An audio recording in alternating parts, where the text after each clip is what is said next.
Okay, guys, welcome everyone. Thanks for coming. So,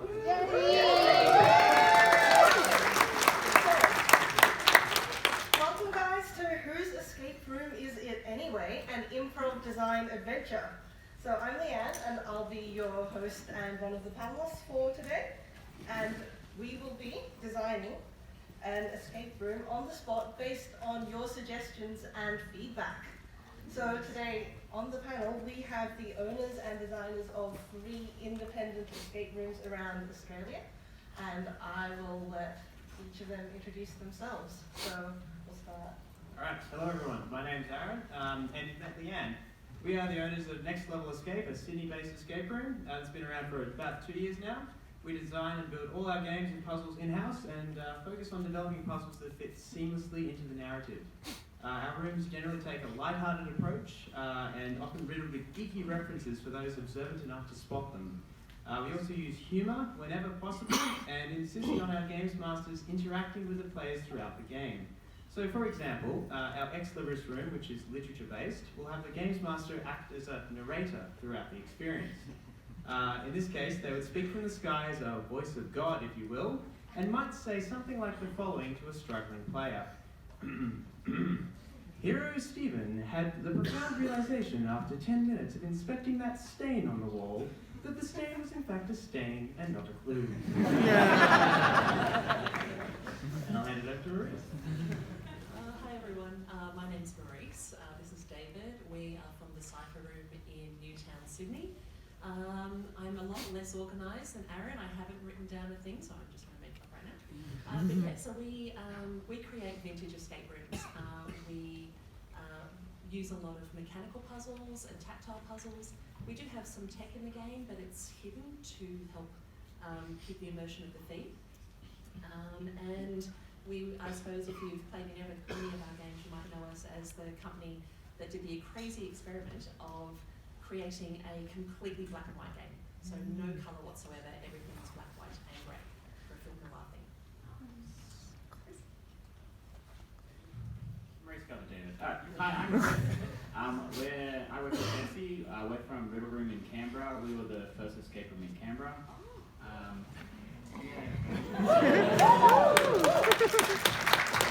So we've developed 5 games in total. So we got 3 games currently. One of them is 100% tech, so no keys or locks, which took forever to build. We did a little outdoor game, and we also were lucky enough to be part of a big team who worked on Australia's biggest game. We were ranked for 760 people. We also organised a thing called Escape Week, which I hope some of you have heard of. We had about 50 escape rooms around the country participate in raising money for charity, and we ended up raising $16,000 for the Black Dog Institute.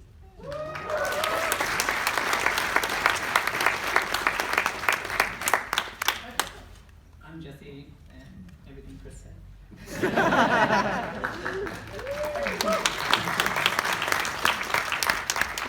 So now that everyone's been introduced, let's get started. To kick things off, I want you guys to give us suggestions, and we want you to shout at us. You'll have 6 seconds to shout at us places you would never take someone to. Slaughterhouse!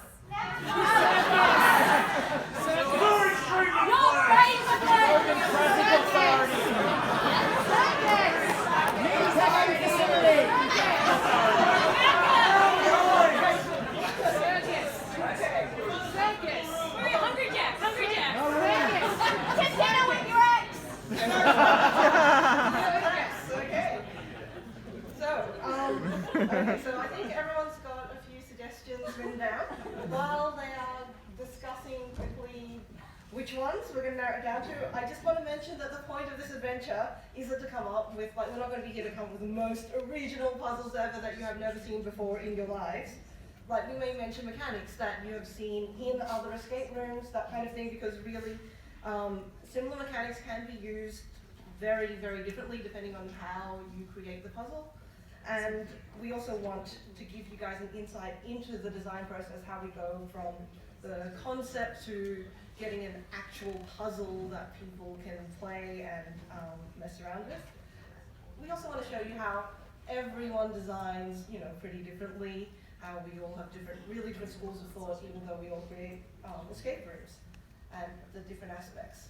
Also, because we're kind of here to, have a bit of fun, we may have elements that will be like, guys, just a heads up, this would be a one-time only thing. Don't actually try and implement it in a room, that would be a very bad idea. Things like that. We will call it out. So, let's see how everyone is going.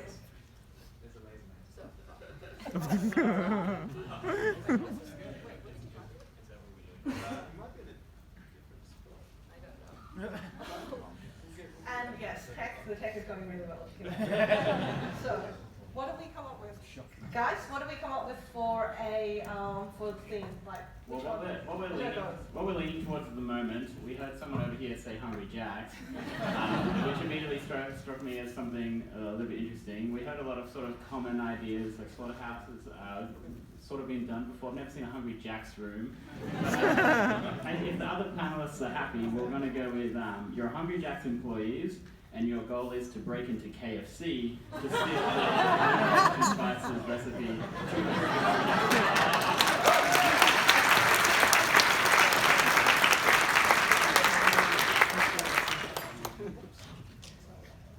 Okay, so to get started, we will say we're going to probably do the 2 or 3 room affair with just a few puzzles in each because we have a very limited amount of time. Like normally.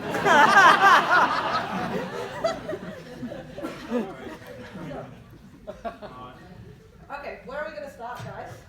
My first thought is kitchen, but I'm open to suggestions. We'll just start outside and break in I from think the we have to outside. break into the kitchen though, don't we? Well, we're Yes. working at Hungry Jack's already, so I think we should start at Hungry Jack's.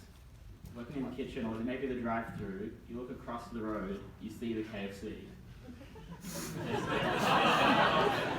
Where it's like the sun in the background, it looks like this angelic place, and you're trying to. So it's to break into KFC. Yeah, because the manager has said if you don't do it, you're fired in 60 minutes. We need to have a timer. This is a great manager. Perhaps we have to break into the staff room first to steal their uniforms, so we don't. Yes. So maybe Steal uniforms. I like the idea of like you've got to crawl through some kind of vent, like some kind of like oily. Sorry, that's like.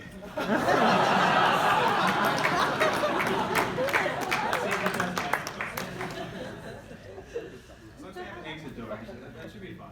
We can do a little bit of scrolling. Okay.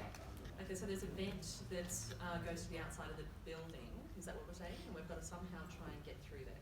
Yeah. You might be crawling through like the oily KFC.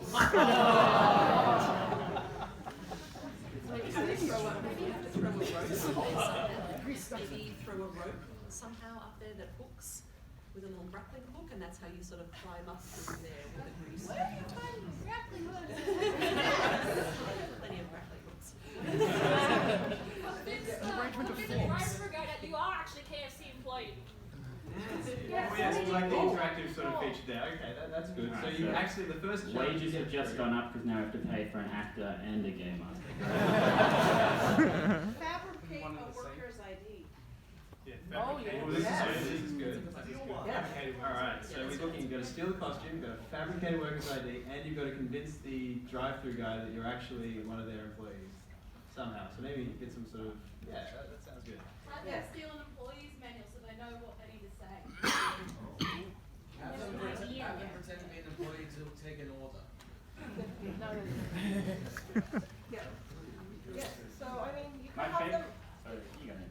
I was going to say, yeah. I mean, you could do the like if you wanted to have an interaction thing, then literally you've got to get your. I mean, the very easy thing is literally you have to go into the side. You just get the outfit. You've got to pick the right outfit, namely the one with the KFC logo all over it, and know that that's what you pick. And then you talk to someone and be like, "Why, yes, we are KFC people." Bit of a It's my first day. And so you've got the interactive element before you head, and you get into, then you officially go into the first room. And one of the puzzles could maybe involve the employee manual. You've got to figure out exactly what to say to certain things, like "All hail the Colonel," or. How about find little codes in the cash registers? like trying to get to the safe in the end. The code is inside the actual cash registers. Something like that could work. We'll start with the main room first, though. Yeah. So if you're going in the back entry, maybe you're going into the employee room. Yeah, so I like that. The employee room I think is good, and then you might find a manifest or something of like a manager's documents where you find that someone is starting today, and then you steal their uniform. They haven't picked up their name tag yet, so then you can convince them. So you've got to start with the active premise. The safe with the recipe has a time lock. You have to change the clock code. Oh, yeah.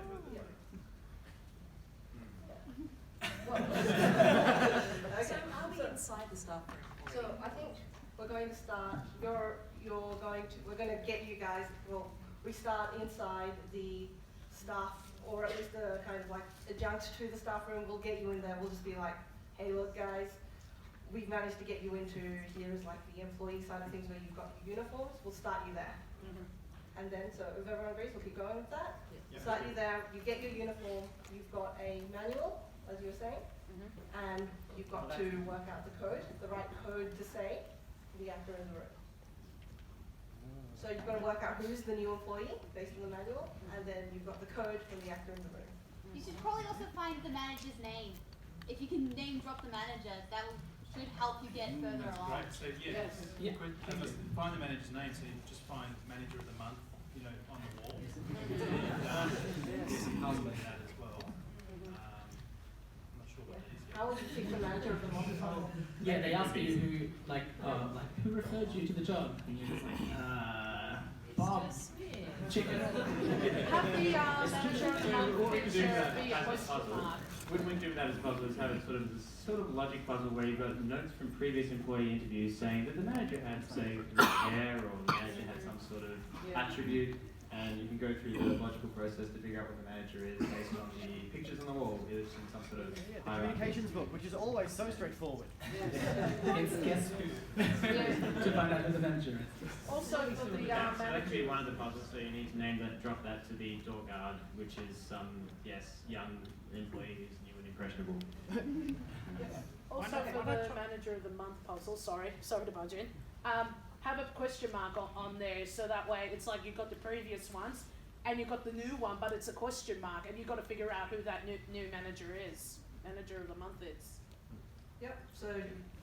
Yeah, so I think it works in terms of the way I see the puzzle is that more you have some information and you have to decide which one's which, so you need to figure out the attributes in that sense. So So you know who to talk to, and then that gets you into that is the first room. So you break in, no one's there. You find some sort of logic puzzle to know who to talk to. So when you walk in through the next room with your KFC uniform on, no one suspects anything because you're like, oh, my name's John, which I found in a manifesto I start today, and the manager's name is Susan, because she has given her traits in a variety of hidden ways. Instead of hiring an active vet, you could just use a keypad lock. Yep. Don't bring your logic into this. Why not drive through order box? Yeah. Just have the GM use the order box. Yeah. So that would be. So is that the first room, simple first room? Yep. Get access. So you walk in pretty simply. Staff room's unlocked. Who knows why? Get the uniform. Logic puzzle to find out who you need to talk to, who you are, so you pick up the right name tag. And what if you do that wrong? You get kicked out and immediately fail. It's brutal. There's no second chances here. You get sent back to training after your induction again. So normally when you do that wrong, you'd normally just have a fail state where you would be like, okay, nope, sorry, you must have the wrong place. Try again, guys. You have to try it again with a beard on. We'll give you a line of beards on the wall. You have to try the next one every time. Disguises. You just have to keep going back in and trying again. Beard hairnets.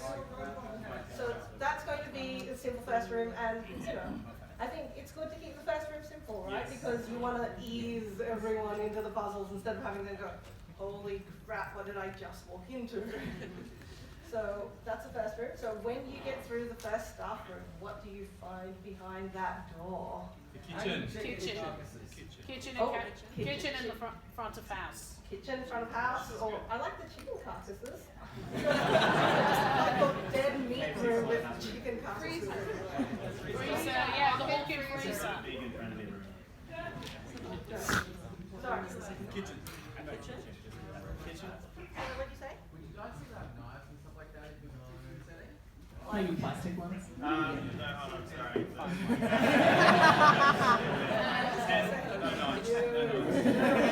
No actual knives. And to be fair, we've seen people do some crazy things with things that aren't sharp, and just like if you add that element, you don't want that. Very much a no buy. Someone will end up dead at some point if you have real knives, guaranteed. That's why we have some mortality. So I think in the kitchen, you know, because we're trying to find the secret recipe, right? So in the kitchen we could find some elements of the recipe, and then you know, because there are some spices there. Maybe you could have like a whole row of spices, and you've got to try and work out through the colours of the spices, perhaps, and which ones are actually used in there by blending them together. I smell one's good. Smell would be interesting, but you do have to be careful because that's also, I'm going to call outside knowledge. Like, how many people in this room actually know what oregano smells like, for example? Yeah, so people around. Well,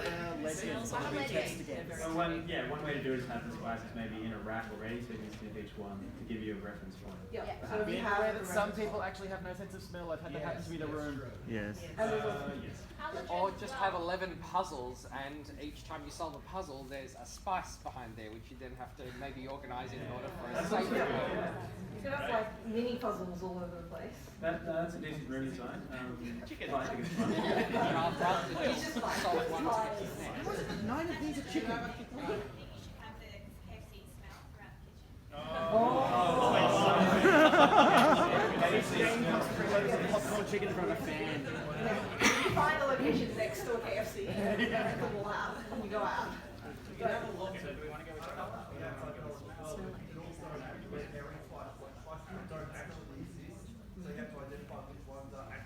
The spice of life. Yeah. Someone said red herring spices, which could be an interesting model, but I think that might be a bit of outside, like external knowledge, as long as Someone just says bedroom. Yeah. Well, with the smell one, here's an idea there. Oh, yep. Still the smell or Yep. you could maybe have it so that the smell puzzle, each jar that has things in it has, say, a number or a letter on it, and on the wall is pictures of what you're smelling, and they're in an order, so you have to match the smell and line them up. And when you do, you get a code if you put them in the right order, potentially. Yeah. It's not related to the smelling as much, but on top of the pictures on the wall, I feel like on one wall should just be a really big poster of the Colonel. With his eyes on the moon. We have to pin the beard on the Colonel. And that's really something, and then something falls out of the ceiling, like some more chickens or something. Yeah, weigh the chicken. Weigh the chicken. Like each chip, once the chickens are fallen, you got to weigh the chicken. Yeah, that'd be another puzzle. You could even try to fish the right chicken out of a long old area of a freeze. So assemble something to pull out chickens and try to get the right one and put onto a skin. So that would be an interesting physical puzzle where you've actually got to reach, grab a chicken somehow, put together some kind of grabbing One of the thing. keys has been dropped in the fryer. That's just a bucket of water with an air bubbler in it. So I think you're going to say boiling oil. I was like, You've got to reach the boiling oil, guys. But that player can never use their hand again for the rest of the puzzle.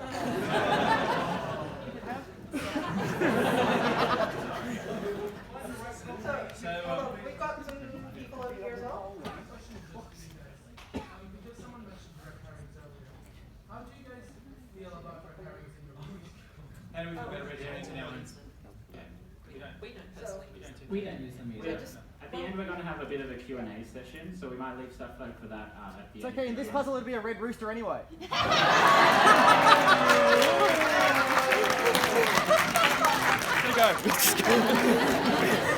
So actually, going back to the pin, the beard and the Colonel, what would be nice is if you had a picture, like one picture of the Colonel on one wall, a picture of the Colonel without his beard on the other wall, and you've got, different beards around the room. You've got to find the right one that matches. Okay, Put it on correctly. what we can do from the spice, so we go from the spice, each spice container has RFID chip in the thing, and we do what Marie said, you match it to the picture, you get all the right spices, 10 beards, 20 beards fall from the roof. And then we play match the beard on the kernel. That gets you the key to get into the office to actually get the recipe. I'm getting the spices right. I think another element we can use for puzzles is measurement, so the quantities of the spices as well. So that's a whole new dimension of puzzles. But doesn't that like mean people might spill them all over the floor? Well, you wouldn't necessarily have to Just have the jars the marked. actual spices to start measuring, but we could incorporate a measurement style puzzle into the.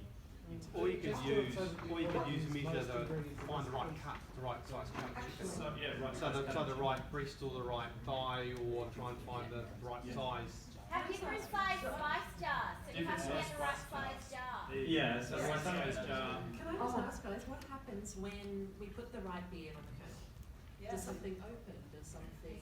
Actually, A big chicken comes out of the door.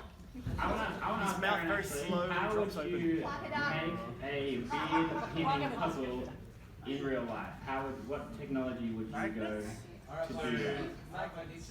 Yeah, I would probably use an RFID chip actually, but say at the top of the beard would be a bit harder than the rest of it, so like, it might be bad when they drop from the ceiling. But I would encase it in some plastic actually is a good idea, so an RFID chip encased in plastic in the top part of the beard, and then you'd have some sort of beard down there, and then you pick the right one, it'll sort of latch into a slot that's almost the right size for each of the beards, so the RFID is the trigger. I think that works. We had a suggestion that we could get the beards from the disguise room as well. Yes, an extra, yes. Yeah, so you have to go back and grab all the beards. Good suggestion. There was someone saying something. Did you have a suggestion? Is that something that you could maybe leave to the game master's discretion? Like it's their judgment call as to whether the correct beard is on correctly. At that point, they press a button. Oh, certainly. Yes, you could definitely do that. It's a little bit hard to see sometimes, which, like, as long as there's a way to identify it. That said, I know we've had problems with, we have a puzzle in one of our rooms where we have identical objects that are RFID chipped, and you put them in the right spot, and like, it's not working. If they got it right, have they got it wrong? Do we press the automatic override or not? And then it turns out they just had it wrong. So, yeah, it's a bit hard to tell. So, the games master can definitely intervene if we design it. What if you have to dress up as the colonel and have like a photo scan? Like a... Anyway, that could be to get into the first room. Jesse had a good suggestion. So you put the right beard on, and it's like a giant picture of the kernel, and then the whole picture frame just goes and opens. Ooh, okay, there we go. Actually, secret recipe inside the room. That makes that's good. or you can start finding some of the herbs and spices that like it goes, and you've got your like this secret spice cabinet in the back. Spray spices at your face. Question. Yeah, so I was thinking with what David's idea about the measurements and stuff, maybe that final part of the puzzle that links everything together. We already know, we've worked out the manager's name and everything from the first room. Maybe you have to like hack in and get them fired, and you get promoted up to being manager. And that's when you get given the secrets to running the store. And so like you have to hack in and like, I don't know, ask for more than minimum wage, and then you're automatically fired. Sending an email about how much you like McDonald's. Yeah, or something like that. Just to... Sorry, did someone else say something over there as well?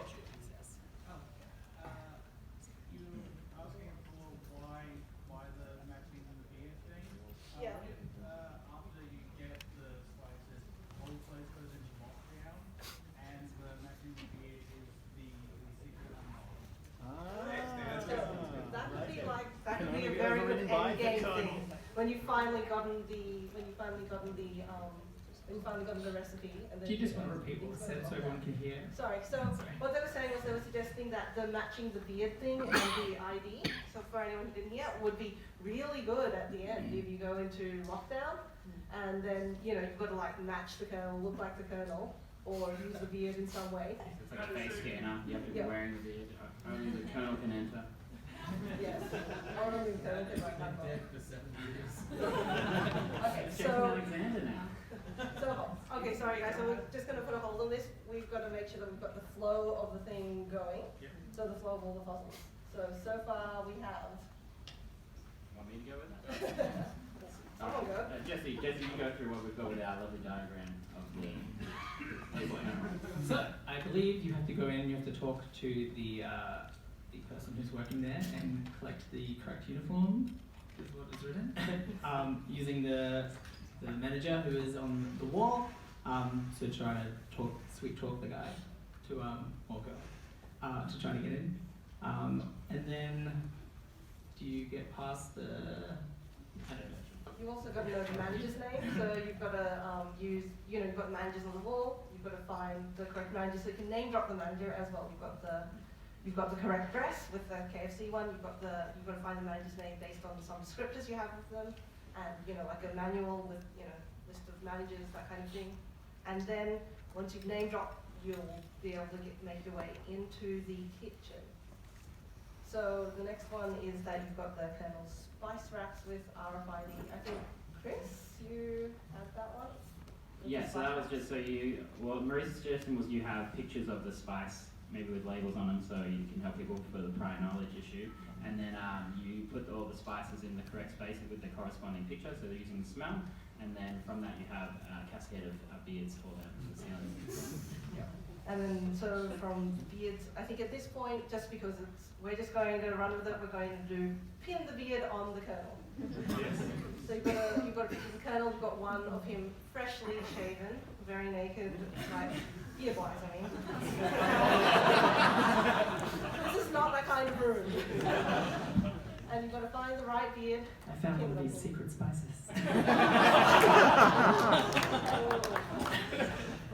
And so once you've got the... I was just saying, with the beards, you just have different types of, like, the bottom beard and different types of moustaches and different, like, glasses and stuff around the place. And the way to do it is, get the right ones on there. Okay, so, and from there, the painting will swing open. Yeah. Now, what should we find behind the painting? We've still got secret. one more room to do, so we're not getting to the secret herbs and recipes. Really, because I want Aaron to put up the OHS sign, an oven behind there that you have to turn right up and make really hot. And you've got to get to the right temperature. There's something in the room to be, paint to be maybe heat sensitive. Ooh. Yes. And so you've got to get to the right one, it shows up. The temperature's in somewhere in the room. Yes. Well, actually, we can sort of do this. Just have a sort of the heat source is just say one of those hand dryers on the wall, just further up. It's acting like a oven, but not actually going to kill anybody. So I don't know. Where it's like because you're already in a freezer, a key or something is frozen inside a block of ice, and doing that melts the ice, gets you the key out. That's a good idea. That is a nice idea. I like the mechanic, although resetting it will be a pain in the ass. Freezing splits it in half. Okay, so sorry, we've got two guys here. Have you guys got suggestions or thoughts? Would only one person have to dress up and pretend to be an employee, or would everyone in the group? I think we make them all do it. Yeah. All employees must be in uniform. Yes. Precisely. Oh, with the heat Hold on. sensitive that you talked about, you could actually use a thermochromatic ink and have it come and reveal a code. Yes. Yeah, that was the. So That is exactly right. That's the basically, fun. talking about different ways we can incorporate temperature, like heat or cold, to reveal something. So there's lots of things like that around, like paint, as you mentioned. Sorry, you had something to say? Well, what we could also have is behind the painting is a key card to enter the next room, which will be the manager room, where the secret thing will be. Also, I think we should figure ways to maybe distract the manager. We've got we're kind of like moving, we're trying to keep the flow, so basically we've got the oven, which is the heat sensitive thing. We've got the chromatic heat sensitive paint. Maybe the oven you don't have to even walk through, it's just hiding behind the picture of the Colonel. So you open it up and you have behind the picture controls to control the heat, and it's obviously not really heating it. So you can get it to the right one, a message appears, and it might even just be a picture of the room that you're currently in, showing you maybe a brick or something in the room that you have to focus on. You go back to the room, pull out a brick and... You could get that RFID. I love those puzzles when it's already there for you, but you just can't, no way of knowing that it's there. We like this. Sorry, I'll just grab, sorry. The heat sensitive thing could reveal some kind of measurement puzzle that actually unlocks the safe that contains the herbs and spices that you need. And okay, sorry guys, so just because of time as well, we're just going to keep running with the room design, sort of going out to the crowd, so we'll just because, like I said, limited amount of time. We've got to keep going. We've got another room to go. So just so you're aware, we'll ask you when we want some input this time. So we'll call out to you guys. We'll have some time for Q&A at the end as well. Yep. Okay, so we've got the oven, heat sensitive. Where are we going for that? And then the brick. And then the brick. Yeah. It'll tell you where to look. Yep. Yep. And from there you'll get the RFID card that will get you into the manager's office. Oh, what other rooms could we have? The CEO. It's like I feel like I still like the idea of like the chickens hanging from the ceiling. You go like, you know, the recipe is eventually stuffed in one of the chickens. Yes. I'm not sure if this So you've got to put them in the right order. is at the KFC. The chickens will be in the freezer. How we keep them fresh. Could you have the chickens, perhaps they're different sizes and therefore different weights? And so you hang them up from hooks and you've got to get them in the right levels to give you something. Like perhaps they've all got to be lined up, so a hook is lying a bit lower, so that obviously needs to be a lighter chicken. One that's up here has to be a heavier one. And they all have to line up. that's really good. I like that. And then once they're lined up, some Right, so is this going to be in the last room, guys? Yeah. So the last room. Yeah. Last room or this? Oh, and also, we've got, oh, yeah, yes. Yeah. So the last room could just be like your meat storage. Yeah. Yeah. Yeah. Well, then you've got this secret recipe, a corpse hanging at the back. No, it's a mirror. It was inside you the whole time. So with the puzzle, just continue on that one. I think that's a good one with some sort of hint to say that the chicken should be level or something. Some cryptic hint to say.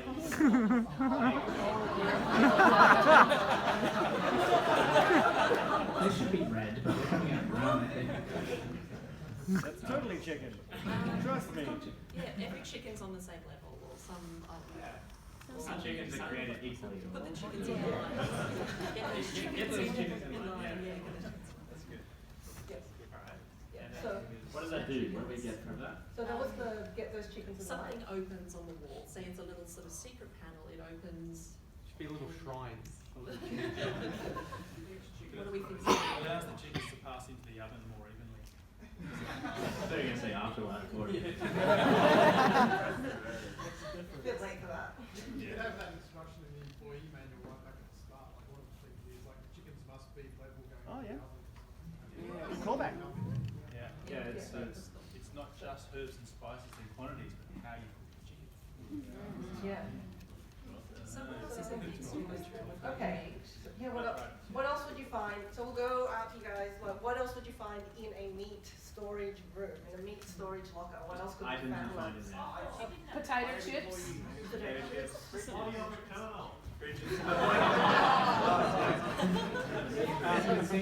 Freezer gloves. Freezer gloves. What else? Usually What baby else would you chickens find? really like to push that really hard. Baby chickens as well. Yeah. Boxes. Okay. There's going to be an access chip hidden in the potato chips. There's chips. Knives, like. Emergency exit door. Alright. There's definitely no This is like approved.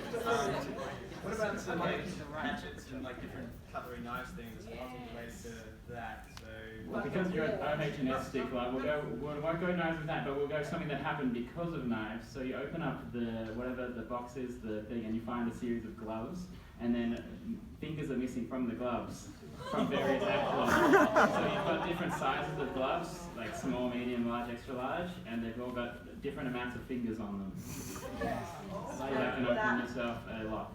Yes, so that would open. it opens to like a lock with some OH&S like incident reports. Okay, so. Take down KFC with this. Yep. So what's so We're from so gonna get sued, aren't we? So from the chickens, you've got. So the chickens will open up the thing automatically, something that's maglocked, and then you'll find a series of the gloves that have obviously hidden away because no one wants to know how many accidents have happened. And then you use your missing fingers. 7 fingers might still be in the lock cuts of the too far. So then you can open the lock with that. So maybe there's just a lockbox in the corner or. Do you have to match the fingers with the hands? Someone's fingerprint scan opens a lock, but you have to find the right finger for the incident report. The missing fingers have to be from previous failed escapes. People who've tried to steal the spice in the past. like that idea. There was a good idea there with the fingers. If we're going to go with the fingers, 7 fingers thing, you know, that someone holds the key to the secret safe that has another bunch of herbs and spices in it, but it's a fingerprint scan, right? So you've got to get the right finger from the previous employee to put on that scan, which could just be RFID. So finding the fingers, finding the 7 fingers is one of the puzzles. Yeah, so that'll be inside the box that you open with the gloves. So you just find the gloves themselves. You find the gloves themselves. You open the box, stack of fingers. And each of them has like some distinguishing feature about them. It's nail polish. Yeah, nail polish. Or some that could have like rings, which you would probably want to glue on so that no one can mix them up. Tattoos. Someone said Tats. tattoos. Yep, tats are good. Long nails, short nails. And A nail what else would you find with fingers? Sorry? Skin colour. Scars. Yeah. Different amount of decomposition, yeah. Things like that. Scars, fingernails, fingernail lengths.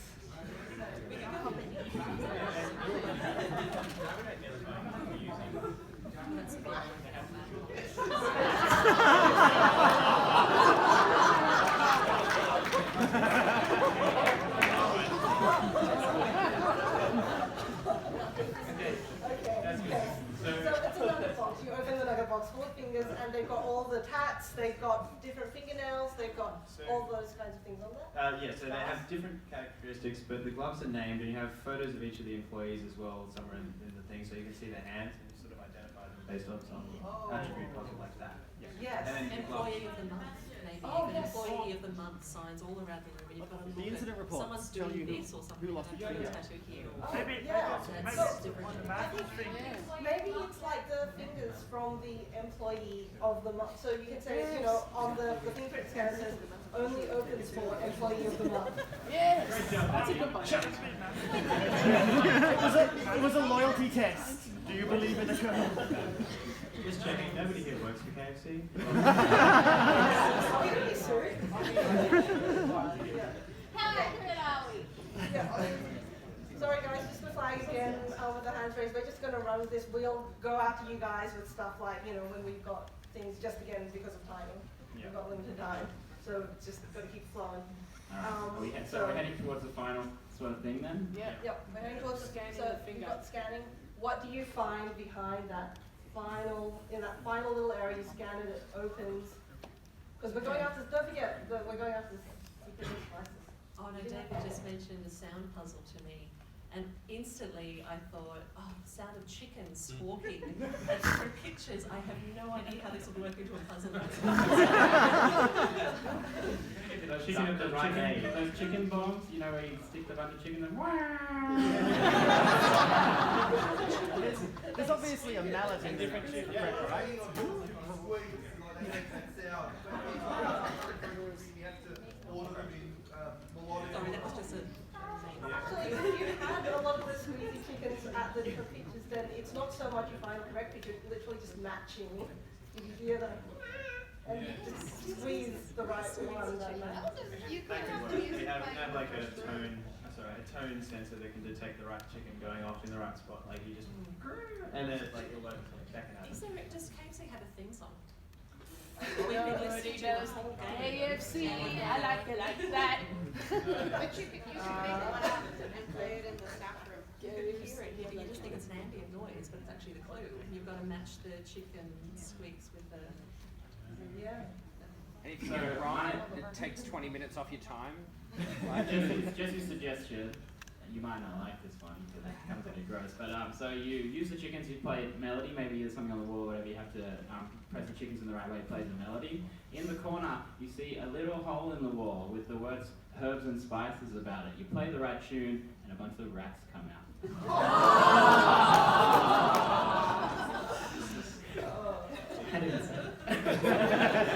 You'll never welcome a KFC again.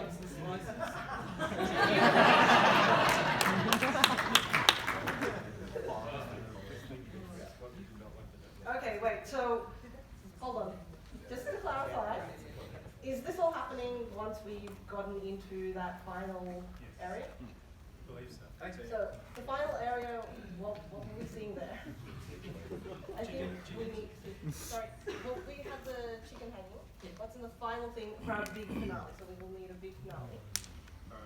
Okay, so Well, obviously we have to find the herbs and spices. That's the objective, the final Yes, one for the so keep it escape. So how do we find The those? kernel's cryogenically frozen in the giant bean. You unfreeze him and he'll just tell you because he's happy. You woke me up, I don't know how I got here. Oh, I was thinking little bits of him are used every time as part of the secret. Okay, so And he is the secret recipe. well, we kind of want a little bit of a shock ending, like something surprising. Yes. You do want people. It's a mirror. They were inside you the whole time. You do want people to be like, you know. The last ingredient is love. Thanks, love.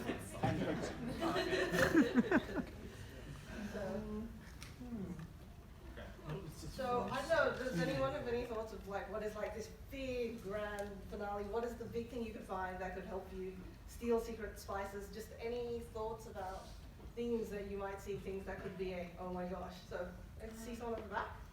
Oh, who me? Yeah. Yeah, just a giant shrine dedicated to the Colonel. Giant shrine or you guys? Sorry, yeah, sorry. I just think that the 11 herbs and spices need to be the final code to open some kind of a safe with like a solid gold bow tie or something like that. Kind of say this bow tie but in gold, you know, something like that. Sorry. Say that you need to get the herbs and spices out of a safe or something, and then they're pressure sensorized. As soon as you lift them up, an alarm goes off and it makes the players leave to another room or something. Okay, so Switch, yeah. shall I keep going or do you guys? I'm still for the Okay, so we're still Your Hungry Jack's manager is actually working for McDonald's. Hold on, I think we got something here, guys. I can explain. So, So it's sabotage. You say you in there and there's no secret recipe out back and you get done for like you get like caught and you have to escape like from the other way. That's what you're doing, huh? Anyway, Then they find out that Hungry Jack's was trying to steal the recipe from KFC, and then that puts KFC and Hungry Jack's under, and then that's why McDonald's comes out on top. sorry guys, so we're just gonna put a pause on the things and we'll keep going. So did you guys have any thoughts on the finale from everything people were saying? Any other thoughts? we like the frozen I think the frozen kernel's a good one. Like just, even if it's not part of the recipe. It'd be a cool scene to walk into. Yes. Yeah, I mean, obviously you couldn't really wake the person up, but you could maybe he left a secret message behind or something, like a tape or recording something. Actually, you could have him in like he's in epoxy or whatever, and he has like thing reaching out to you a little bit. When you sort of touch him, he like warms up a little bit. His eyes glow at you. It's just like not a love thing, like it's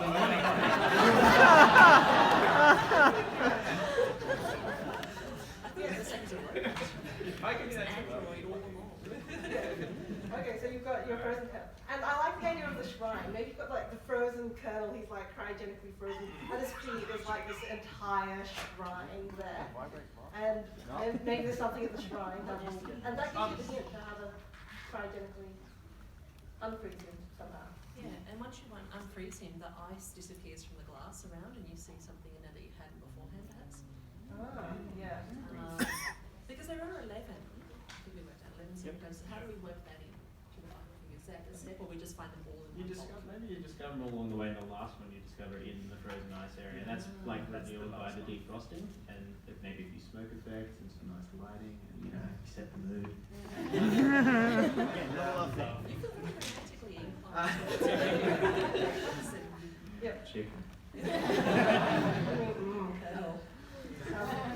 So yeah, you could have like you finding one herb and spice, and as you solve each puzzle, you get 1, 2, 3 along the way. Yes. And then the final one, you've got the shrine with the kernel. It tells you how to unfreeze him, whether it's like touching his hand or touching a certain area. And like head, go ahead. And it's a W sign? The top.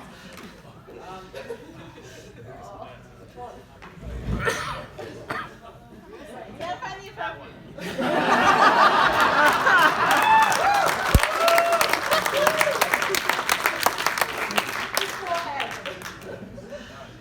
Okay, and so when you do that, the ice melts away, like, the glass reveals, it kind of like, the ice melts and reveals The final spice. The final spice. And then I'd say you have all the spices Salt. then, and Salt. yeah, so let's make it salt, pepper or something simple, and then you have to go back to the first staff room or something and arrange them in the final thing. That's the exit door or something like that. Is that And then the game master brings in some chicken and everyone. Yeah.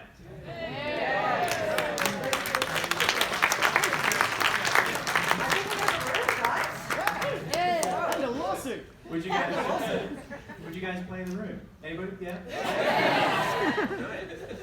Okay, so. Can we eat the chicken? Okay, so I think we should be okay with that. I think we don't need to recap. I think we're okay with Do we that. want some outputs on the game? We've done this in a terrible order. The biggest, coolest thing was like in the second room where we're like dropping beers from the ground. There's like a giant picture of the Colonel. That should have been like the final thing. So we've sort of done things in the weird order, which sort of hopefully gives you a bit of an insight that we always have these crazy ideas, but we don't ever make the room just in a day. So they usually take a long process and lots of back and forth, rejigging things. Yeah. And, like, just keep in mind also that, you may have like, it's like, this could be a really, really good idea, but then you've also got to think of like, okay, can we actually reset this thing? Like, I love the idea of like the key in the ice and you've got to, melt it, but then how do you reset this easily apart from having like, 20 blocks waiting always? Instead of having a key in the ice, just have it be open, just have the pane ice becomes clearer the lower the temperature gets. Yeah, so I mean, there's always ways around it, but I mean, I guess just trying to flag that you can have, like, there's awesome mechanics, but you've always got to, like, for us, we've got to keep in You've got to mind. think of a way to build it, you've got to think of a way to reset it, you've got to make sure it's safe so that you have to OH&S it, and you've got to make sure it gets through council and regulatory bodies. Okay. Yeah. So, for fun though, like, before we get to the thing. Sorry? Yep. So, we were just wondering if anyone wanted to see some, okay, this is not the first time we've done it. We've practiced it once or twice to make sure that we wouldn't come up here and give you guys like the worst room, most boring panel in history. Would you like to hear about one or two of the random practices? Yes. So, the first one was, this was pretty, stock standard. You're in a graveyard. You've got to break. I don't know why there was corn chips or Pac-Man, but I think we were pretty hungry on that one. But you're breaking into a crypt. So instead of breaking out of a crypt, you want to break into a crypt to get to your lover or to resurrect your lover or something along those lines. And when you got into the crypt, you had to get into the coffin at the end, and once you got in, you got shot out into the lobby of the escape room. You can definitely do that. I guess you really have to earn that ending. It only feeds me. The next one, the other one we did was an old person's home. If anyone was at the Friday panel, you may know that as an example. This is where it came from. This was you got to escape from the old person's home before your family comes in and has you euthanized.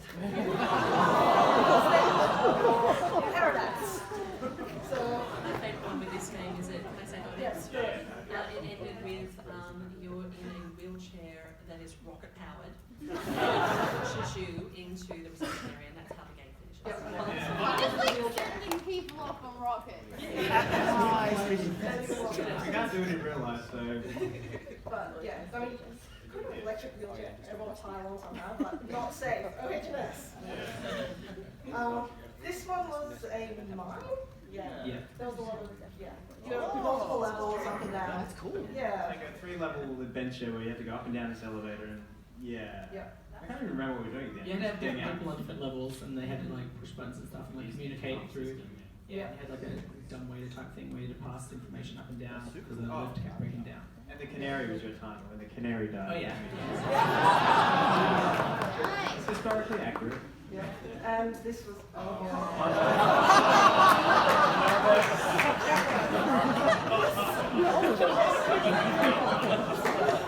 This one may have been a little bit cool. You started in the cult. And I'm not sure how we ended up with it, but we ended up in. Yeah. This was a Donald Trump. Yeah. The cult of Donald. So we initially started there was going to be some sort of cult, and then we went into the second room, which was sort of like a church type pew, and you had to do a puzzle with like sort of like that thing where you have to move the blocks around. Rush We're hour. doing with the chairs. And then once you get to the third room, it happened to be Donald Trump's office for some reason. Okay. And yeah, I think we didn't have one here, but there was one where we had like you're in a sinking ship with laser sharks, and you have to feed the laser sharks like poison penguins. So eventually when you go out into the water, you'd have to make sure the shark didn't eat you, so you had to poison it earlier in the game. But if you didn't, when you escaped, you got in and died.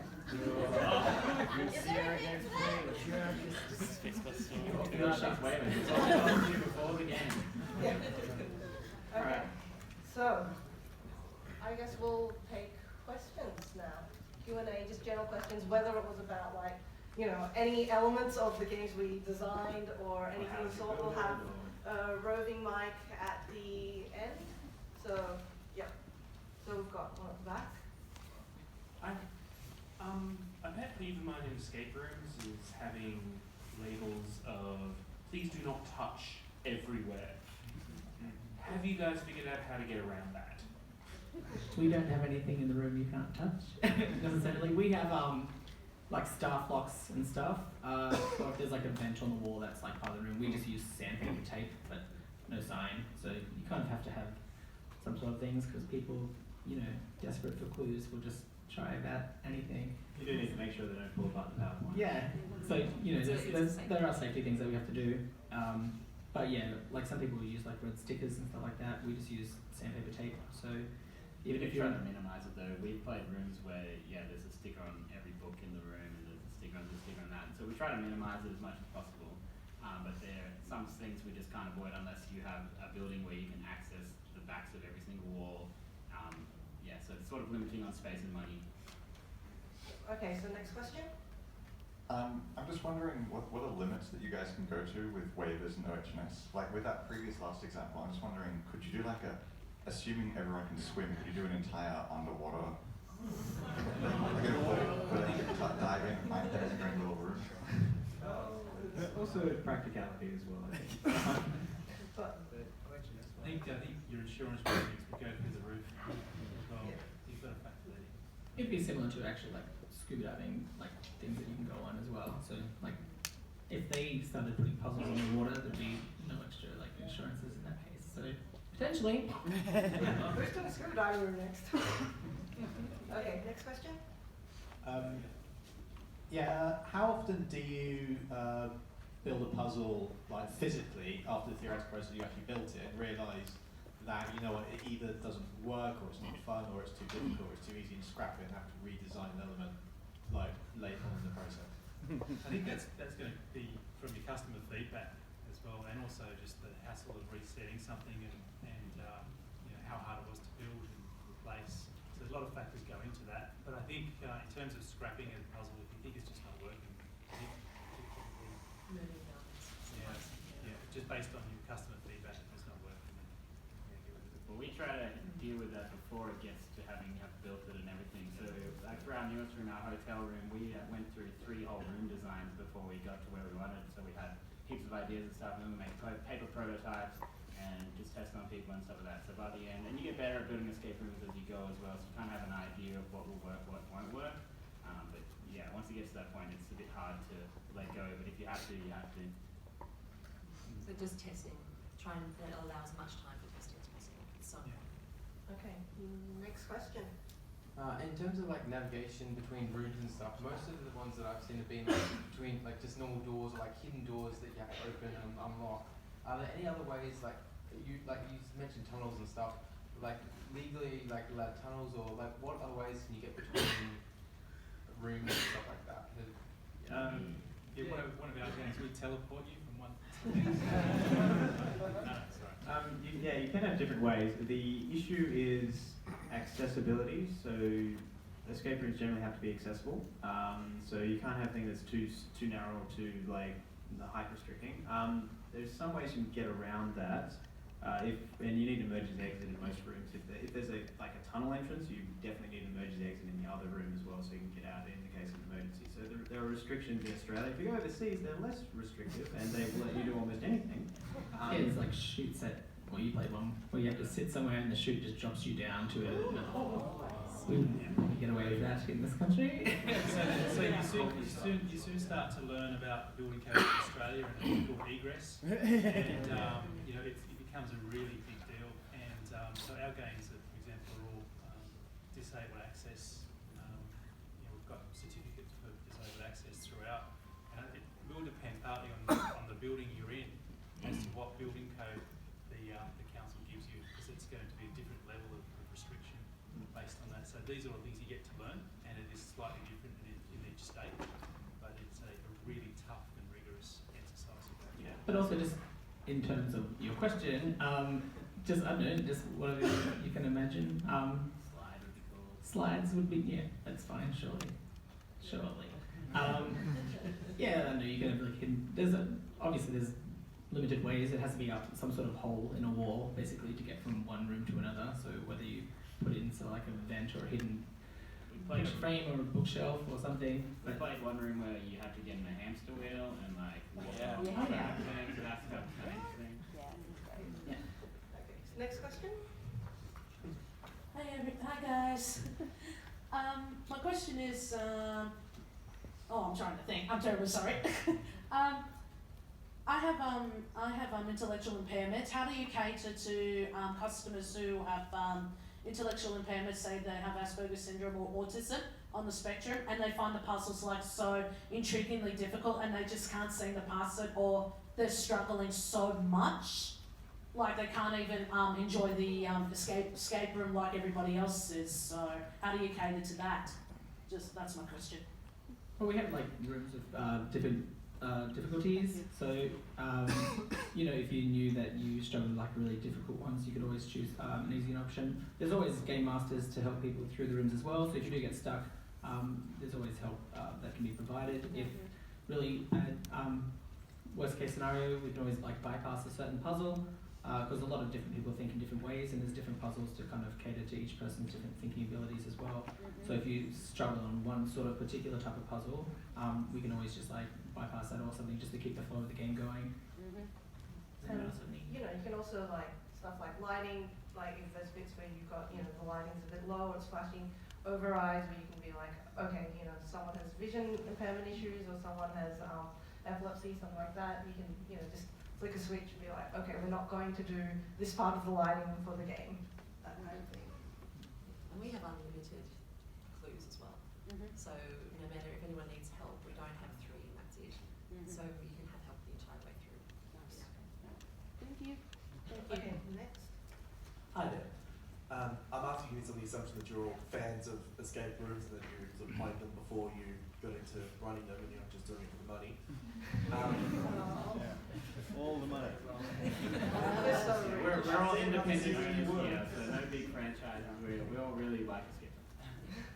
Did you find that your interest in it was spontaneous, that you were just invited to one and you immediately knew it was a thing for you, or were you sort of drawn to it through other aspects of pop culture? For me, it was an association with like adventure type game shows. Was it perhaps with horror movies or certain other types of, essentially any realm of popular culture that you were already involved in? So I had played heaps of the online ones, like the Flash games and stuff that have been around for ages. And then my girlfriend took me to one and I fell in love with it straight away. And then I asked Jesse like the next day, hey, want to go to an escape room? He was just like, no. Yeah, Chris always said like he went and did one that was in Sydney, and then on the way back from Sydney, because we're in Canberra, he was just like, I can build one of these. And then we did. Yeah. 116, I think. 116 rooms. Yeah. I like them all. They're good fun. Yeah, I think we've done 8 since we've been here for PAX. Yeah, So, 8 this weekend. yeah. Wow. Yeah, like I mean, in my case, it's kind of similar in that, like, you know, lots of video games and, you know, like puzzle games doesn't have to be escape room games, like, because I found there's a lot of parallels and, you know, the whole, just the solving puzzle elements, like a lot of the smaller indie games with interesting mechanics, that kind of thing, and, you know, thinking like, this would be so awesome to do in real life, all of that. For us, I've always played computer games and yeah, same, like liked the Flash games, the escape room, yes. And we went and did one in Sydney, and I think an hour after we left, we were talking about making a writing stuff, and it was I like games and creating narratives, and so it just kind of became more serious over the next year. We went, I think we're actually going to do this. So yeah. Okay, sorry, last question. Cool. Yeah, hi.